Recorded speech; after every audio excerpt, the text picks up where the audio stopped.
Okay, you should be safe from here. Next time, don't go running around in dangerous places.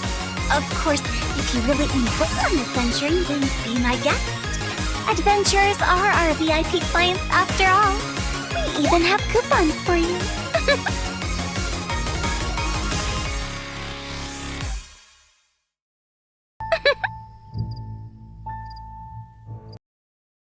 The subject of death is often quite complicated to discuss with some people, and unsurprisingly, this is also the case with the inhabitants of Teamwide. In this way, Hutao comes across as an eccentric young woman who finds her happiness in death. So of course, said like that, she could pass for a psychopath, but the reality is that her behavior and personality are the result of a youth far from peaceful, marked by mourning and solitude.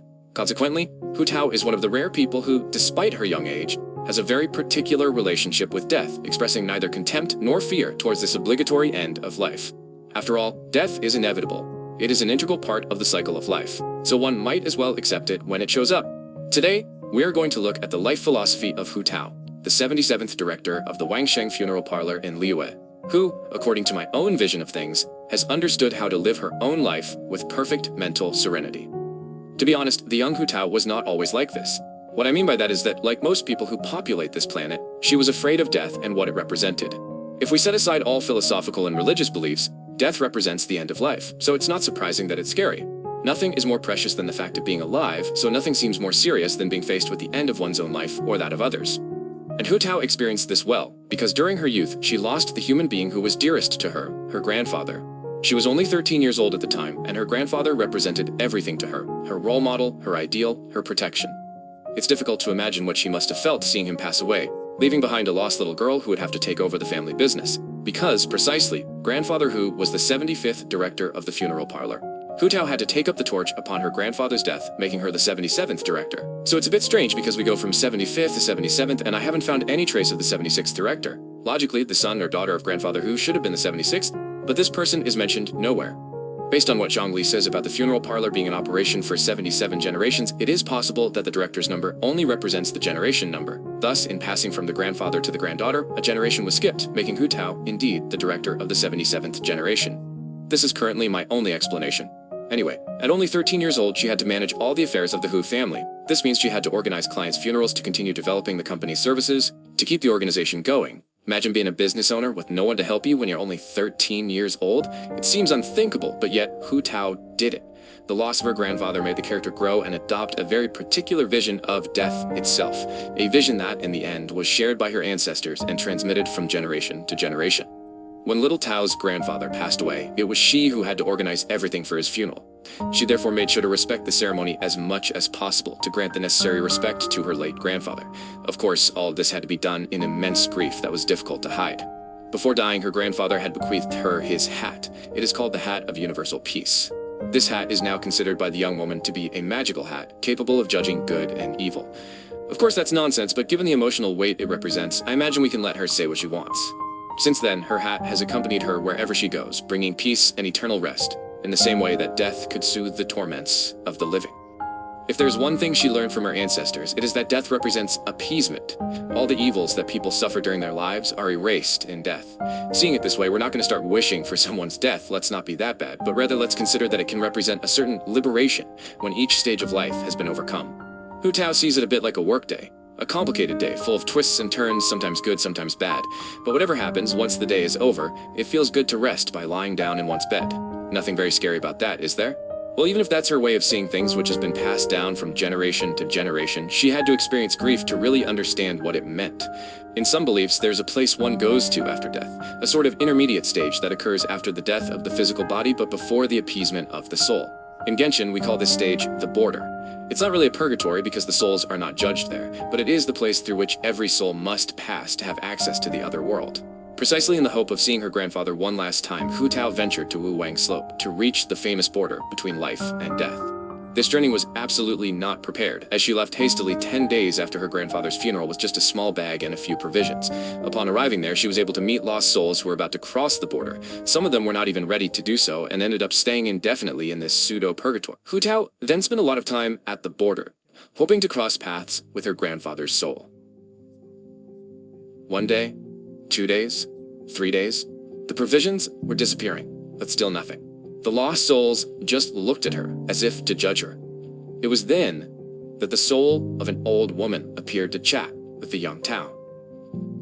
She explained to her that her journey was pointless, and for a very specific reason. Only souls still feeling regret towards the mortal world come to linger at the border. Grandfather Hu had lived his life to the fullest, and even on his deathbed, he never felt any regret about the way he lived his life. He often said, "Live in life, die in death.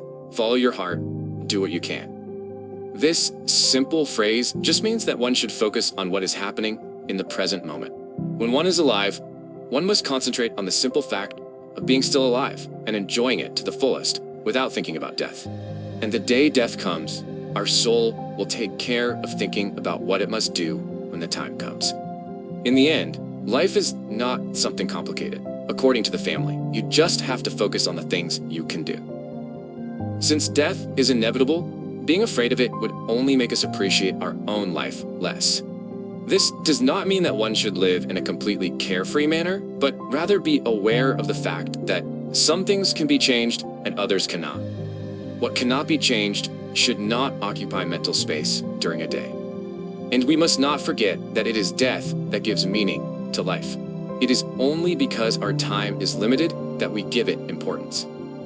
Such was the subtlety of the words of Hutao's grandfather. The young girl, having understood this, at that precise moment, decided to go home with a light heart. Because even if she hadn't been able to see her grandfather again, and he was gone for good, she had finally understood what the word live really meant. And from now on, she could honor this family vision. This philosophical realization earned her the obtaining of her pyro vision, as if the gods had rewarded her for having understood the true meaning of life.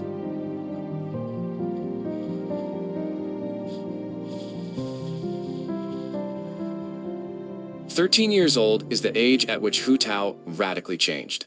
She succeeded her grandfather, she developed the family business, she understood how to live her own life, and she received a pyro vision. We can consider that the circle is complete.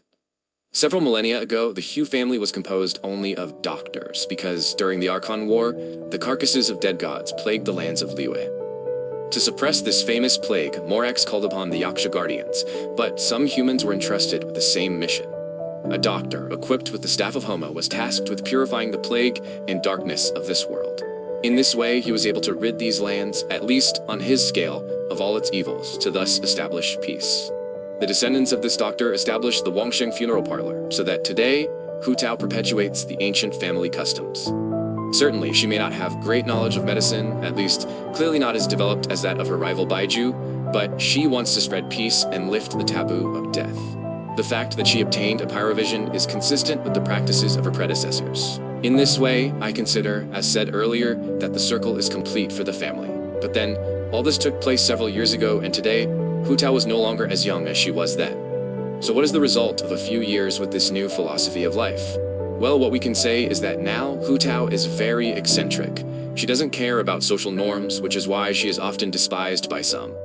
Whether it's dropping a rap in the middle of Liyue Harbor during the Lantern Rite Festival, or just having fun scaring those who venture onto Wuong Slope, as long as Hutao is having fun, that's the most important thing. The fact that she gave Chi-Chi a hard time can be seen as a way of having fun, even if in reality it's much more complex than that. So, yes, giving a little zombie a hard time is hilarious, but Hutao's view on the matter is not really something to be taken lightly. For the young woman who has been immersed in the funereal atmosphere since birth, meeting a being stuck between life and death defies all logic. If life is a blessing and death a liberation, a living dead represents a curse. It is to free her from this curse that she spent whole months trying to bury Chi-Chi. Hutao is worried about her. She is sorry for not having been able to help her pass into the afterlife, so she tried at all costs to appease her. All this brought her into conflict with Baiju. On one hand, we have a young woman who wants to accompany souls to the other world for their final rest. And on the other, we have a doctor who is trying to become immortal and who rejects death itself. The two visions can only oppose each other. So when Hutao tried to lift the zombie's curse, Baiju obviously intervened. It was only after understanding that Chi-Chi was satisfied with her life that Hutao apologized for everything she had put her through. deciding to let her live her dead life to the fullest. Of course, Hutao can seem detestable. She can even be so for some. But her eccentricity is synonymous with a joy for life. She doesn't worry about yesterday and doesn't think about tomorrow, because only today matters. If we look beyond just the personality of a fictional character, Hutao's story is a true philosophy dealing with acceptance. We will all one day be confronted with this situation, or it has already been the case for some of us in the past. It may currently be the case for others. No one has the pretension to tell people how to approach things that happen without warning, but some visions can facilitate the most delicate situations. There are an incalculable number of factors to take into account during a lifetime. So why bother with what cannot be avoided? As a great author said, I have nothing to lose per se, since we don't take anything with us. In this way, life can be approached more serenely. When we consider death as the continuity of life, what can really happen to us? And as you can see, guys, we've reached the end of this video. I hope you liked the video. Write down in the comments what you think of Hutao's story and whether you got the character or not. As for me, unfortunately, I haven't gotten her yet, but I'm trying my best to get her because honestly, a character like this with a story like this, I can't possibly miss out on her. So, wish me luck, guys. I know they won't get the support that's worth the effort I put into them, but your support with likes is the only thing that keeps me going. So I hope you support this clip with a like, share the video everywhere, and if you want to see more Genshin stories, subscribe to the channel if you haven't already. Thank you for your support, and goodbye.